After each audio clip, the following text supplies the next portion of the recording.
नमस्कार दोस्तों, स्वागत करता हूं अभिनेता ऑफिशियल न्यूज़ में। हमारे चैनल पर पहली बार आए हो तो हमारे चैनल को सब्सक्राइब करें और वीडियो के लाइक करें। ये खबर है खेसारी लाल यादव जी के एक बवाल फिल्म के बारे में, जिस फिल्म का नाम है एक साजिश जाल। जी हाँ दोस्तों, जिस फिल्म का नाम है एक साजिश जाल।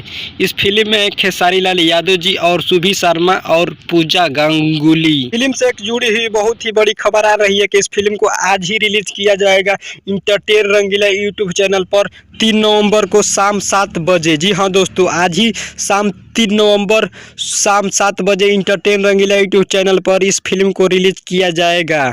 इस फिल्म को जरूर आप लोग कृपया इस फिल्म को देखिएगा, क्योंकि मारधार और एक्शन से भरपूर इस फिल्म में होने वाला है। उम्मीद करता हूं कि ये खबर आप लोगों को अच्छी लगी हो तो हमारे चैनल को सब्सक्राइब करें और वीडियो के लाइक करें और साथ ही कमेंट करें कि वीडियो कैसी लगी। मिलते हैं नेक्स्ट वीडियो में किसी बवाल खबर के साथ।